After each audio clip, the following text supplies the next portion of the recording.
আল্লাহ নবী সাল্লাল্লাহু আলাইহি ওয়াসাল্লাম বলেন, আস-সালাতু মি'রাজুল মুমিন,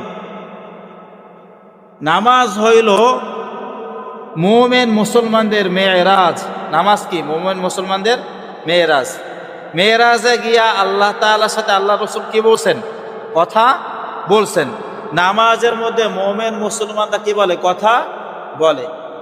দলিল হইল হাদিসের মধ্যে আছে, বান্দা যখন বলে আলহামদুলিল্লাহি রাব্বিল আলামিন, আল্লাহ তাআলা তৎক্ষণাৎ বান্দার এই কথায় জবাব দেয়, হামিদানি আব্দি, বান্দা আমার প্রশংসা করছে।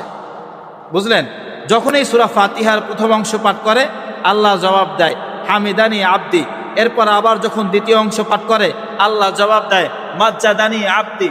এইভাবে সূরা ফাতিহার প্রত্যেক 7টা অংশ 7 বার আল্লাহ জবাব দেয়। সুবহানাল্লাহ।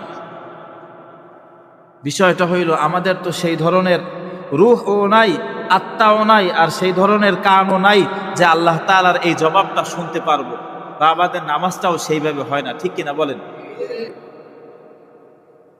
আফসোসের বিষয় হলেও সত্য যে আমরা ইমামরা যখন নামাজ পড়াই তো তখন নামাজের কাইফিয়ত থাকে একভাবে, যখন নিজেরা নামাজ পড়ি তখন কাইফিয়ত থাকে একভাবে। ঠিক কিনা বলেন?